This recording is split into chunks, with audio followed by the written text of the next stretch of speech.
अस्सलाम वालेकुम। SM news के साथ मैं हूं सैयद मुक़द्दर रज़ा। एसएम न्यूज़ स्टूडियो में खुशामदीद। खबरों के सिलसिले को मज़ीद आगे बढ़ाते हुए खबर शामिल करते हैं चूनिया से। पंजाब हेल्थ केयर कमीशन और असिस्टेंट कमिश्नर खुर्रम हमीद की हदायत पर DDHO डॉक्टर बिलाल साबर का अपनी टीम के हमरा अताई डॉक्टरों के खिलाफ कार्रवाइयाँ जारी हैं।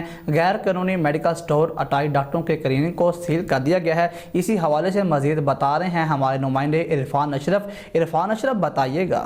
जी बिल्कुल, पंजाब हेल्थ केयर कमीशन और असिस्टेंट कमिश्नर चुनिया खुर्रम हमीद की हदायत पर DDHO डॉक्टर बिलाल साबर का अपनी टीम के हमरा अताई डॉक्टरों के खिलाफ कार्रवाइयाँ जारी। DDHO डॉक्टर बिलाल साबर ने अरजानीपुर, सोडीवाल, जंडवाला, कोट लाला, इलाहाबाद और इसके गिरदोनवा में बरवक़्त कार्रवाई करते हुए मुतअद्दिद क्लिनिक का मुआयना किया और मौका पर ही गैर कानूनी मेडिकल स्टोर, अताई डॉक्टरों के अड्डे और बगैर लाइसेंस के क्लिनिक को सील कर दिया गया। इंसानी जानों के साथ खेलने वालों को किसी सूरत माफ़ नहीं किया जाएगा। इन ख्यालात का इजहार DDHO डॉक्टर बिलाल साबर ने किया। इन्होंने मज़ीद कहा कि कानून से कोई बालातर नहीं और अवामुल नास को ऐसे अताई डॉक्टरों से बचाने के लिए हर तरह की कोशिश जारी रखेंगे।